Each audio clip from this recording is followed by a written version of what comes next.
it so much in this country, but in the Dominican Republic, those who have physical disabilities are despised. They're looked down upon. They're not valued even as human beings. There's this prevalent idea, and I think it was clear in the Old Testament and maybe the New Testament as well, is that the parents did something towards God that would elicit this kind of response. Oftentimes there's violence and disdain directed towards them and their families. This is a twisted kind of thinking. This was a very twisted kind of thinking. He teaches intellectuals lessons about life and God's love. There was also this sense of tension in our text this morning, of being uncomfortable. The Jews were celebrating the Feast of Dedication, which today we know as Hanukkah.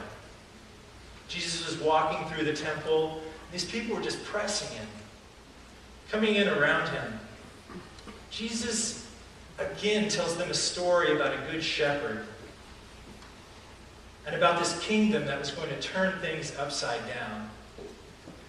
That's controversial. This was made more uncomfortable by those around Jesus. And we can't forget that at the end of the chapter, these same people are the ones who want to stone the Good Shepherd to death. That's dangerous. There are people who don't hear his voice. Still, the crowd presses in tighter. How long are you going to keep us in suspense? If you are the Messiah, tell us plainly. Almost defiantly, Jesus replies, I did tell you, but you don't believe it. The works of my Father should testify to this. You've all seen it, but you do not believe. Jesus makes a pretty strong statement here. I did tell you, but you don't believe. You know, when I sense Jesus, I can just picture him making that statement. You know, it does sound pretty defiant. I mean, he's replying to a crowd that's pressing him strongly. But through that all, I can just sense the deep love Jesus has for his people. And then the truth rings loud and clear. It's the clear sign of true discipleship. His sheep listen to his voice. He knows them, and they follow him. Jesus referred again and again to this shepherd imagery to remind the Jews that they would have heard his voice had they been true sheep. So my question is for you all right now, do you hear his voice? Can you hear the voice of the shepherd?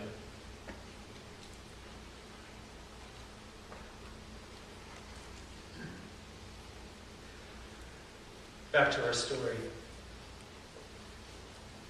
I wheeled Melvin around the rest of that afternoon, not knowing quite what to say. That was one of the most uncomfortable times I think I've ever experienced on the mission field.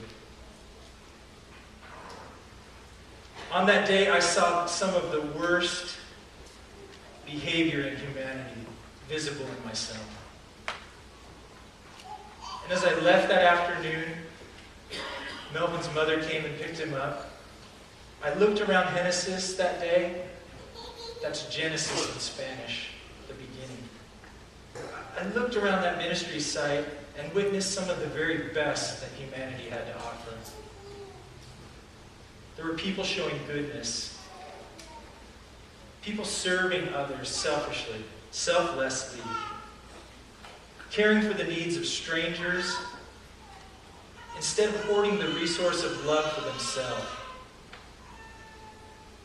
loving the vulnerable instead of taking advantage of the moment and using it for oneself. I saw this both in the students that attend that site and the people that went along with us on that trip.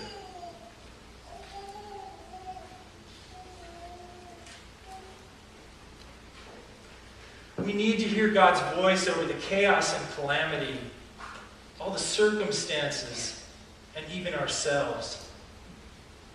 We need to get beyond everything that reigns so prevalent in our society today. Through all of this, Jesus makes a remarkable and unmistakable promise concerning our security. Jesus tells us this, that his sheep know his voice. His sheep know his voice. I'll say this, though. Not all the words the shepherd has to say are easy ones. Some of the things the shepherd says we don't want to hear. Those words challenge us.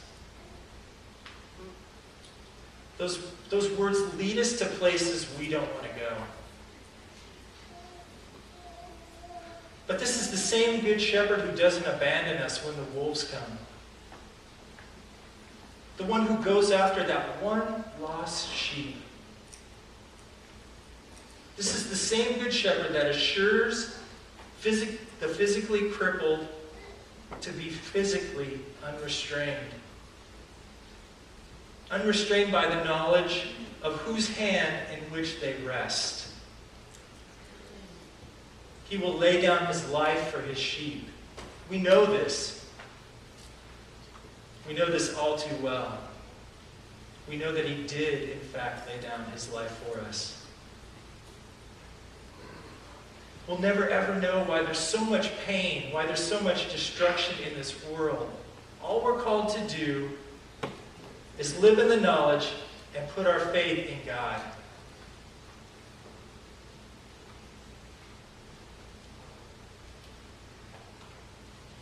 That evening we were invited to Melvin's house for dinner. We all jumped into a truck and headed down the road. The driver comes to a stop and says, "This is it, everybody out." So we stop, I look around, I can't even see a house. All I can see is a little hole cut in the vegetation with a little path leading down the slope. It just started to rain now, and it was getting dark. We made our way down the path, and then you could see a small house, if that's what you want to call it. We made our way inside. There was a candle burning. We walked inside. You could tell Melvin was happy to see us. And he was happy too with the rain.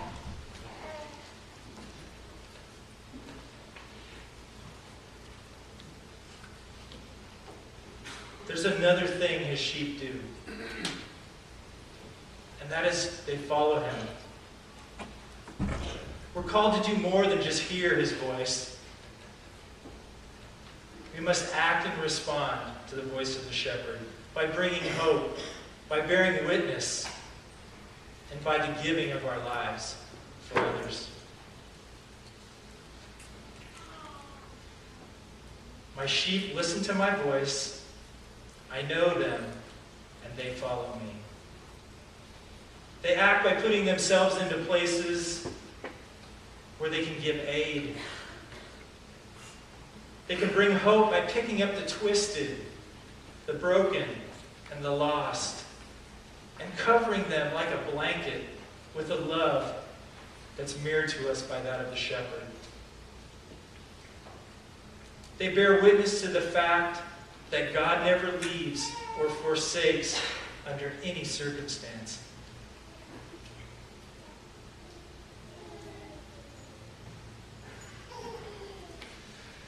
We ate around that table with Melvin and his mother. About halfway through the meal, Melvin started to make some sounds, some kind of utterance that I couldn't quite make out.